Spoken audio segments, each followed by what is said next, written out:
usted para que mire, conozca y mire que la seriedad, que aquí no hay ninguna mentira. Si quiere que mi sobrino se quede allá con usted hasta que le arreglemos como usted, aquí hay seriedad. Y me da gusto que sin conocernos usted esté dando esa oportunidad. Por acá también hay mucha seriedad. Usted está hablando con el propio, él ya le ha dicho el nombre de la empresa, y lo que le podamos colaborar, pues yo le colaboro. Ahí el encargado que yo tengo ahí disponible para que pueda viajar para los lados es un cuñado. Aquí está el gato. ¿Ya? Bueno. Es la persona. Bueno, sí, aquí me estaba pasando acá, disculpe. Ándale, pues, mire, ¿usted tiene algún numerito de un número de cuenta donde depositarle? La entrevista.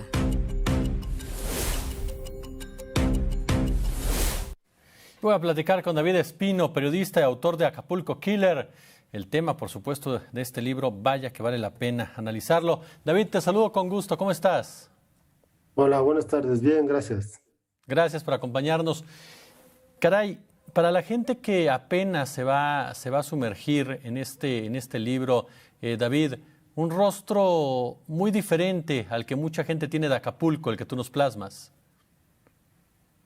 Así es, digamos que es el lado B, ¿no? Del puerto, un aspecto del que poco o nada se quiere hablar, pensando que si se oculta bajo el bien podado césped de la costera, pues no ocurre, ¿no? En realidad no es así. La verdad es que son hechos de todos los días, son historias, son acontecimientos, son víctimas, son victimarios, son gente de a pie, ¿no? Colonos, toda la gente que sostiene al final de cuentas a Acapulco, que lo mantiene moviéndose, digamos, y es el que lo sostiene en hombros, ¿no? Y son esas historias las que se cuentan en este libro, y son las historias que en algún momento pues quieren omitirse, ¿no? Y por parte de la oficialidad, y solamente hablar de Acapulco como sol, arena y mar, ¿no? Pero es mucho más allá de eso, ¿no? Son vidas truncadas y tragedias. Y además, pero no solamente eso, hay gente que está intentándolo en realidad, ¿no? Hay sectores, hay personas que creen que es posible Acapulco, que es posible ya no volver, por supuesto, a la época dorada, pero sí preparar a las nuevas generaciones para hacer más armónica la convivencia entre la población, entre ellos mismos, ¿no? Al final aunque sean de diferentes grupúsculos o tal, al final pues son acapulqueños todos, ¿no? David, ¿en qué momento se quiebra Acapulco, según esta investigación que llevas a cabo? ¿Tienes la información en cuándo se quiebra Acapulco? Sí. Mira, la crisis, mira, la verdad es que Acapulco siempre fue, digamos, un lugar con altos niveles de inseguridad, pero era más bien pandilleril, más bien de asalto a mano armada, ese tipo de cosas. Por supuesto, algo que no ocurría siempre en la costera, ocurría más bien en calles adyacentes o en las colonias, ¿no? Y siempre hubo trasiego de drogas, consumo, porque es un destino turístico ahora nacional, pero en los 80s, todavía en los 80s, en los 90s, todavía había muchísimo turismo internacional, ¿no? De Europa, de Asia, de Estados Unidos, ¿no? Eso empezó a cambiar en 2005, cuando empiezan a ocurrir acontecimientos violentos inéditos en Acapulco.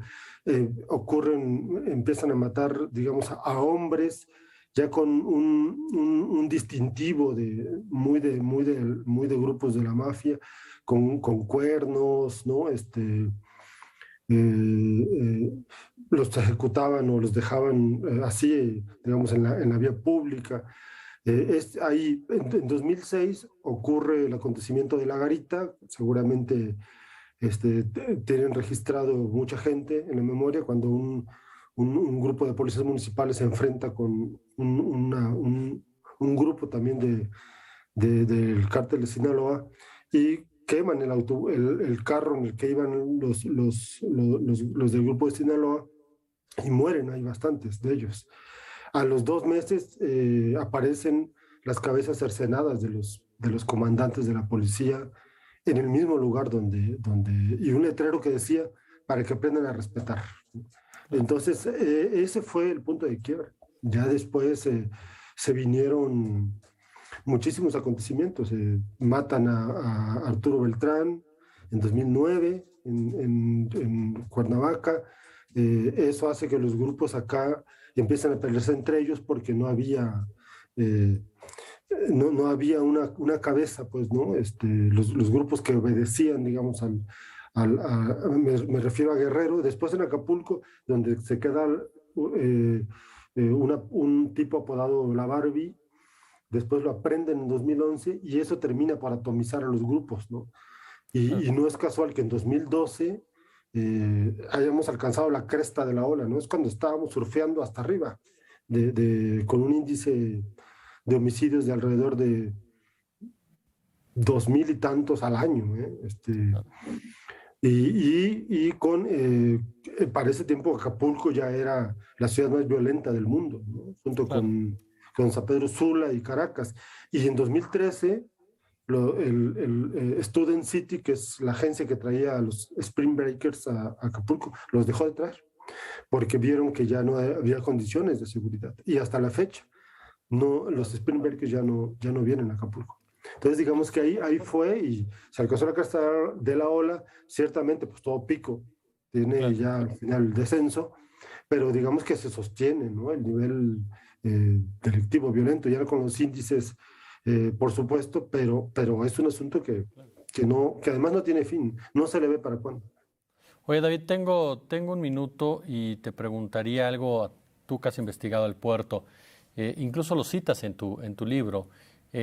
Recordamos a Agustín Lara, recordamos a Frank Sinatra, recordamos a Pedro Infante, recordamos a personalidades, Dean Martin. Desde al Santo, ¿no? Desde a Tintán, ¿no? Tintán.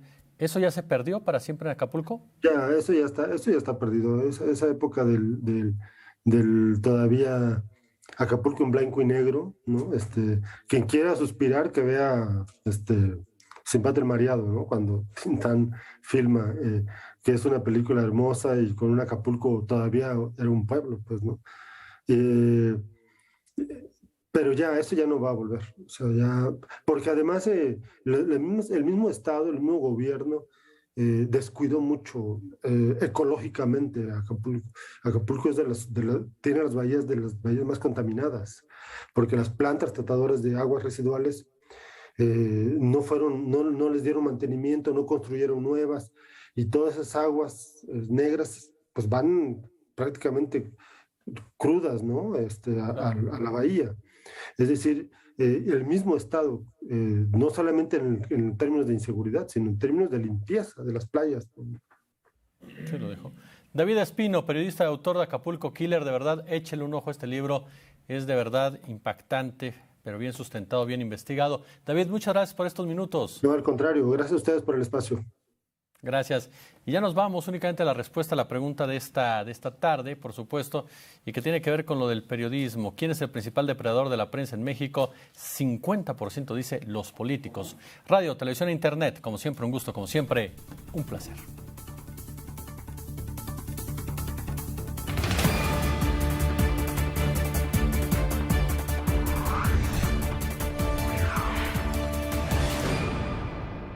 Estás viendo La Octava con Jesús Escobar. Sigue nuestra programación por televisión en La Octava, 8.1 TV, Easy y Total Play.